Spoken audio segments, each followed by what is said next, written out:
Hello everyone, स्वागत है आपका यूट्यूब के online platform study for GK में। आज के इस वीडियो में जैसा कि आप देख पा रहे होंगे, संसद की कार्यवाही को पढ़ने जा रहे हैं और संसद की कार्यवाही से बनने वाले फैक्ट टू फैक्ट बात करेंगे इस वीडियो में। तो वीडियो के अंत तक जरूरी है आप लोग। इसके पहले हमने संसद को पढ़ा है, संसद के दोनों सदन को पढ़ा है, कंप्लीट वीडियो हमने डाला, तो प्ले लिस्ट में ज़रूर आप चेक करिएगा। चलिए तो सबसे पहले यहाँ पर बात करते हैं पॉइंट टू पॉइंट। देखिए, सबसे पहले अगर हम बात करें तो संसद की कार्यवाही की अगर बात करें तो संसद का जो ओपनिंग का जो टाइमिंग होता है, कार्यवाही का जो टाइम होता है वो सुबह 11 से इवनिंग 6 PM तक होता है। यानी बोल सकते हैं 11 से 6 के बीच में टाइमिंग होता है, कार्रवाई करने का टाइम होता है संसद के पास, विशेष रूप से याद रखिएगा। अब इस टाइमिंग को आप जैसे कि फॉर एग्जांपल आप समझिए यहाँ पर, जैसे कि आप स्कूल के दिनों में अगर हम चर्चा करें तो स्कूल के दिनों का जो टाइम होता था, जैसे कि आपके मॉर्निंग में आप कुछ पीरियड लग जाते थे और इसके बाद फिर उसको डिवाइड कर दिया था, लंच के बाद 2-3 पीरियड लगते थे। इसी टाइप से यहाँ पर संसद में भी कुछ टाइम निर्धारित किया गया है। तो विशेष रूप से यहाँ पर देखिए, जैसा कि पहला जो घंटा होता है संसद का, जिसे आप प्रश्नकाल के रूप में जानते हैं, तो संसद का पहला घंटा किस नाम से जाना जाता है? प्रश्नकाल के रूप में जाना जाता है।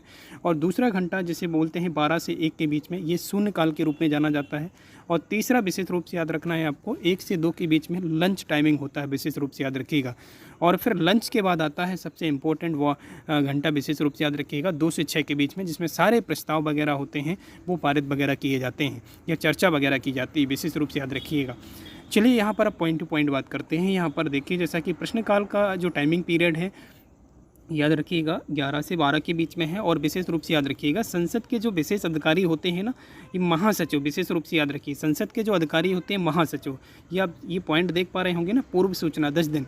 तो विशेष रूप से याद रखिए कि जो प्रश्नकाल में जो प्रश्न पूछे जाते हैं उनको 10 दिन पहले सूचना देनी होती है प्रश्न पूछने के लिए, विशेष रूप से याद रखिएगा। ऐसा नहीं कि आप उसी दिन सोचें और उसी प्रश्न को आप ओरल पूछ लें, बिल्कुल नहीं हो सकता।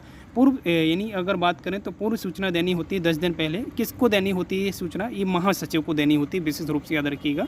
और इसमें फिर प्रश्न पूछने की प्रक्रिया स्टार्ट होती है। देखिए यहाँ पर पहला जो प्रश्न है, जैसा कि आप देख पा रहे होंगे, तारांकित प्रश्न। तारांकित प्रश्नों का अगर बात की जाए तो तारांकित प्रश्न जो होते हैं वो ओरल प्रश्न होते हैं। ओरल ही आपको जवाब देने होते हैं। देखिए, प्रश्न जो होते हैं कौन किससे करता है, सिंपल सा याद रखिएगा।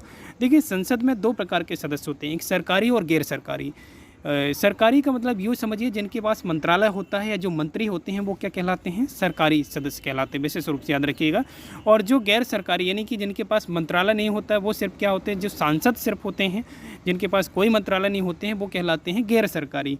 बिल्कुल याद रखिए। और ये सदस्य जो होते हैं ये गैर सरकारी, यानी कि संसद के जो सदस्य होते हैं वो मंत्रियों से प्रश्न पूछते हैं, विशेष रूप से याद रखिएगा। क्लियर है?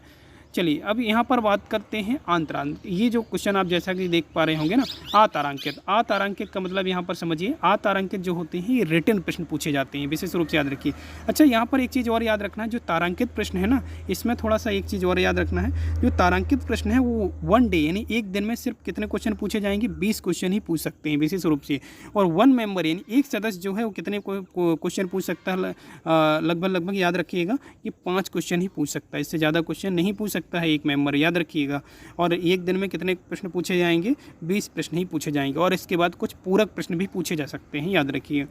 क्लियर है?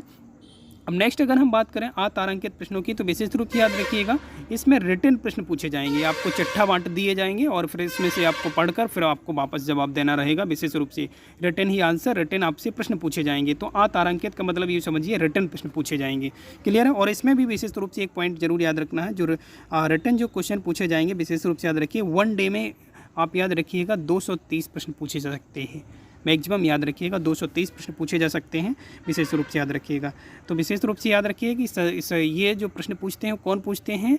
ये पूछते हैं सदस्य, किससे? मंत्रियों से पूछते हैं। ऐसा नहीं कि मंत्रियों से ही क्वेश्चन डायरेक्ट पूछे जाते हैं, ऐसा नहीं कि सदस्य मंत्रियों से सदस्य या मंत्री जो हैं वो सदस्य से क्वेश्चन नहीं कर सकते, बिल्कुल करते हैं। क्लियर है? अब देखिए यहाँ पर अगर हम बात करें तो तीसरे नंबर ये पॉइंट, जैसा कि देख पा रहे होंगे, अल्प सूचना प्रश्न। ये अल्प सूचना, जैसा कि नाम से ही आप पहचान पा रहे होंगे, यहाँ पर हमने पूर्व सूचना बताई थी कि 10 दिन पहले पूर्व सूचना देनी होती है महासचिव को। अब अल्प सूचना का मतलब आप यूँ समझिए कि अल्प सूचना का 10 दिन से कम समय लगता है, विशेष रूप से अगर कोई प्रश्न जल्दीबाजी में पूछना चाहता है, 10 दिन का टाइमिंग उसके पास नहीं, इमरजेंसी में पूछना है, तो 10 दिन नहीं या 5-6 दिन जो भी टाइमिंग है, इससे कम 10 दिन से कम समय में बताकर महासचिव को और प्रश्नकाल के दौरान प्रश्न पूछ सकता है। क्लियर है।